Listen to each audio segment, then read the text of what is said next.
Hello, everyone. Welcome back to this week's edition of The Greatest Record Ever Made. I'm Carl Caffarelli, the co-host of This is Rock and Roll Radio with Dana and Carl. Heard every Sunday night from 9 to midnight Eastern Time right here in Syracuse on Spark, WSPJ 103.3 and 93.7 FM, and on the web at sparksyracuse.org. I'm also a writer, and I've been working on a book called The Greatest Record Ever Made, Volume 1, dedicated to the notion that an infinite number of songs can each be the greatest record ever made as long as they take turns, which is what records do. This week's Greatest Record Ever Made spotlight falls upon the Spongetones and a song called My Girl Marianne. Now, if you're a pop fan, if you like the Beatley pop music and you don't know the Spongetones, meet the Spongetones. Well worth your time. Fabulous band from Charlotte, North Carolina. They've been around for over 40 years. They were supposed to do a 40th anniversary concert last year. COVID kind of postponed that. It's been rescheduled for this summer, August 14th, 2021. At the McGlowan Theater in Charlotte, North Carolina. McGlowan Theater? Check my notes. The McGlowan Theater. Send you to the right place. You wind up seeing a Leonard Skinner tribute band. McGlowan Theater in Charlotte, North Carolina on August 14th. I wish I could go. I can't.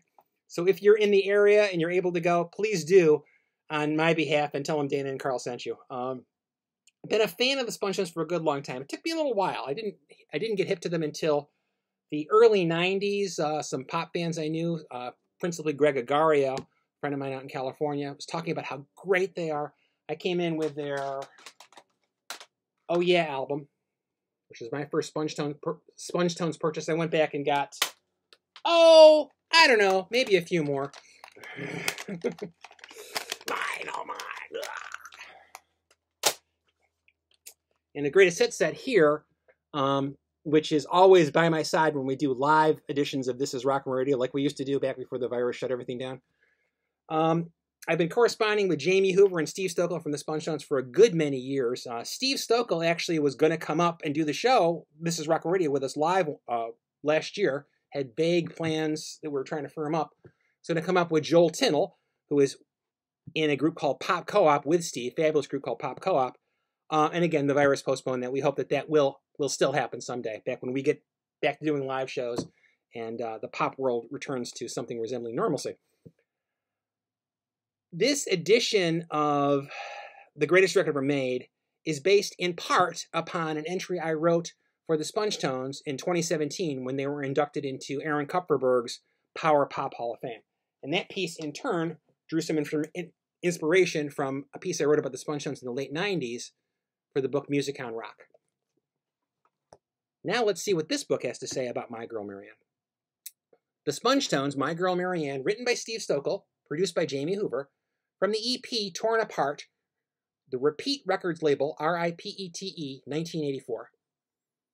The early Beatles reborn, or an incredible simulation.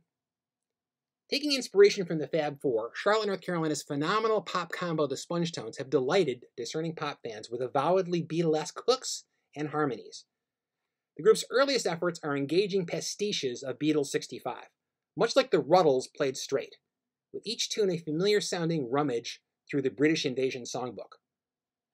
The appeal transcends mere mimicry.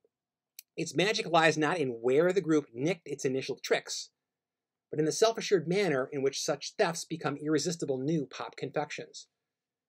The greatness of the Spongetones has always been their ability to make all of this their own.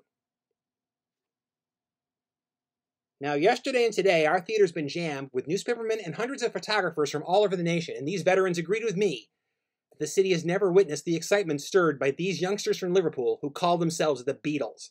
Now, tonight, you're going to twice be entertained by them, right now, and in the second half of our show. Ladies and gentlemen, the Beatles.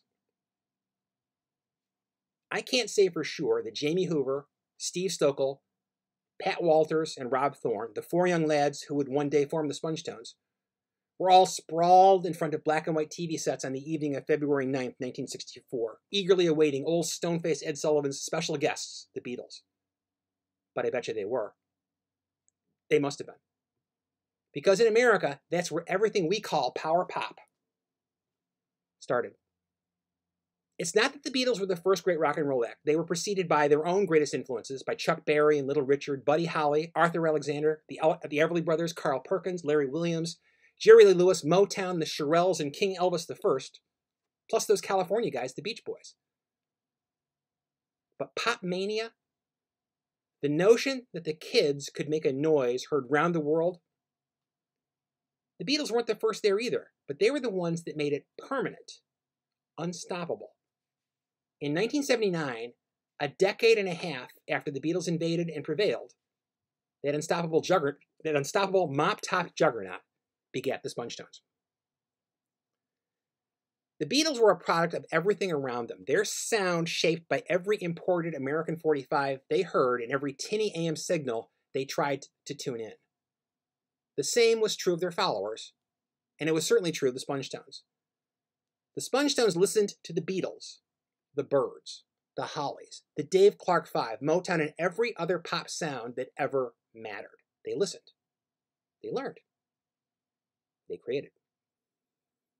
They called their first album beat music, as if anyone could mistake their Mersey-bred goals for something else, for anything other than an early clue to the new direction. After their first album and EP, they began to leave overt Beatlemania behind.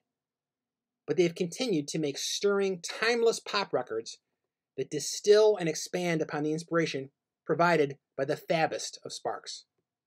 Hoover, Stokel, and Walters are still Sponge-Tones, with Chris Garges taking over the drummer's seat. All together now. Yeah. All the Beatles references are fun and fitting. But don't let the repeated references fool you into thinking the Sponge-Tones are anything less than what they are and always have been. One of the greatest groups that power pop has ever produced. The Sponge-Tones music is a treasure to be savored, an enduring pleasure, a splendid time guaranteed for all. I'm sure they would be flattered by a comparison to the Beatles. They deserve to be recognized for their own ongoing, non-parallel contributions to this music we adore. From beat music through scrambled eggs. She Goes Out With Everybody through Talking Around It, with tracks like Anna, Are You Gonna Do You Need to Love Me, Better Luck Next Time, You'll Come Running Back, and Anyway Town, among the many gems perched proudly in between. The Sponge-Stones music is just, well, their music. My Girl Marianne is a Steve Stokel composition from the group's 1984 EP, Torn Apart. Its matrix was crafted in Liverpool, a route design shared by the Knickerbockers, Utopia, and All Things Fab, assembled with justifiable pride in the USA.